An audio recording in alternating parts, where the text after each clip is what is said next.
My favorite part of this show is talking about our process, recruiting rankings, and guess what? We're done with 2024. The boys had a nice text thread last night in the scouting group. Hey, what are you drinking tonight? We just put a little bit of cherry on top. It's done. It's over. Now we're heading to 2025. But wait, we got some final thoughts on 2024, and guess what?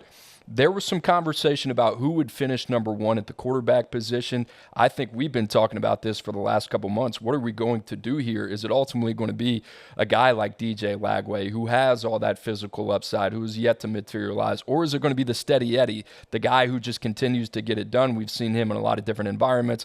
What about a guy like Dylan Raiola? Drew, I'd like to just give you the floor here and let you just kind of take this wherever you want to take it when it came down to DJ Lagway and Dylan Raiola.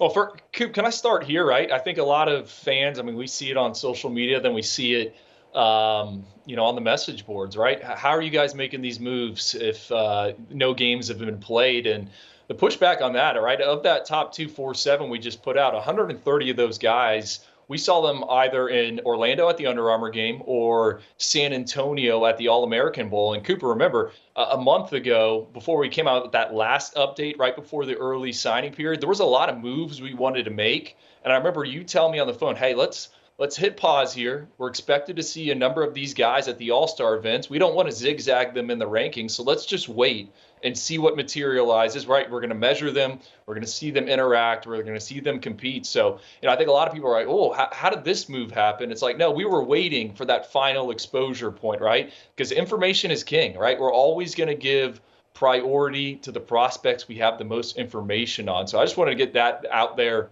on the airwaves or, I don't know, YouTube channel, whatnot. But Lagway and Raiola, but let's really peel it back.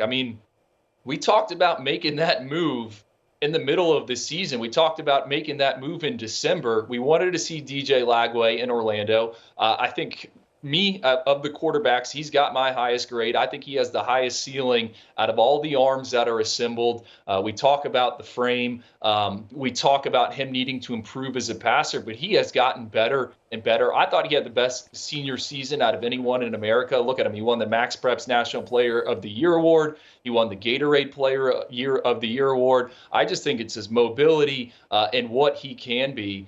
We saw some of it in Orlando. Obviously, we saw Dylan Raiola out at the Polynesian Bowl. But this is a move we wanted to make, and we finally did it. DJ Lagway, our number one quarterback. I think the most important thing you just said right there is about what he can be, right? And it's important when we talk about our rankings process, the NFL draft, that's our compass, and that's what it comes down to. DJ Lagway is not a finished product. And in a lot of ways, that's a positive for DJ Lagway. You think about him and what could materialize over the next couple years. This is not a guy that I would expect to step on campus, have an immediate impact for Florida as their full-time starter, or a guy to push Graham Mertz. If that happens, then that's a super positive and a guy that's outperformed expectations. There is a way to get this guy on the field early. You talked about his dual threat capabilities. He almost rushed for 1,000 yards this season, also threw for over 4,000 yards, 59 touchdowns, 8 INTs. Drew, the one thing that I keep going back to with DJ Lagway, year over year, he has improved in every major statistical category that is a indicator for a successful quarterback at the next level and beyond, right? So you think about the completion percentage over the last 3 years, he's gone from 55 to 67 to 72, right? He's cleaned that up. For me, as a pure passer of the game, this looks like a guy that is now playing the game instead of reacting to the game. That's been the biggest development for me from DJ Lagway as a junior to a senior. Completely different level of comfort. If he can continue that trend, then sky's the limit for DJ Lagway. And on the flip side, Dylan Raiola is the most natural passer in the class. I have no hesitation saying that. This is a guy that is incredibly gifted, incredibly skilled. I think the thing for him, Drew, is that he's going to need a year to sit as well. That's not a negative. I talked about 4 different programs in 4 years. And let me be very clear. This would be a red flag for any program in the country that was evaluating Dylan Raiola as a potential fit. I'm not saying it as a negative character flaw, but you would have to get to the bottom of that as well. He's also a guy that's committed to 3 different programs. The last player with that caliber of stature to do that was a guy named Gunnar Kiel. Okay, so I told you I always had the sense that this guy would end up at Nebraska. I'm not even saying that Nebraska or the final destination is where he is or why he dropped from quarterback 1 to quarterback 2.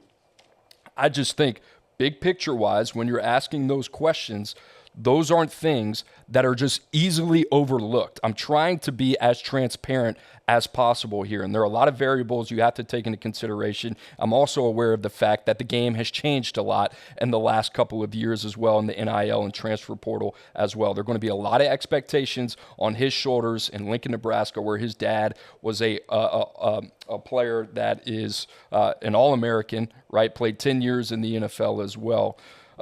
Drew, I wish for him the most success. He has all the physical tools as well.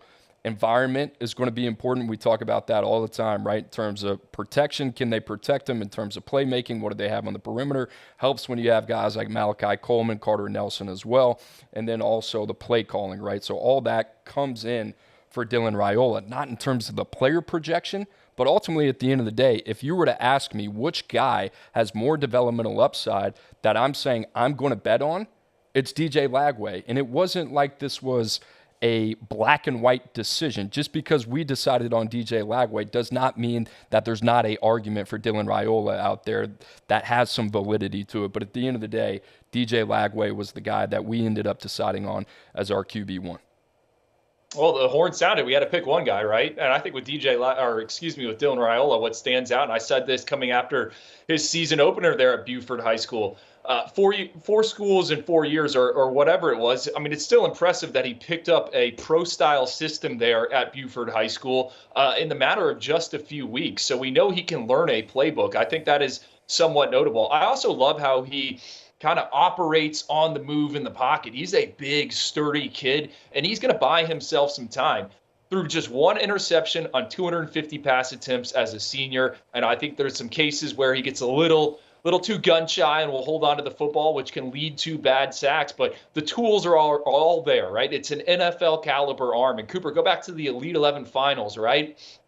We named Julian Sayin our MVP, but there was some discussion about making Dylan Raiola the MVP of that event. So we like him a lot. Now, do I think throwing him into the fire year one there at Nebraska, is that going to be the right move? I'm not sure, just having interacted, having seen his demeanor in some of these games, but that's not affecting his ranking. I mean, he would have been ranked where we ranked him, regardless of where he was going to school. Ultimately, comes down to, I think, the upside with DJ Lagway. I mean, the upside, I view it higher than I do with Dylan Raiola.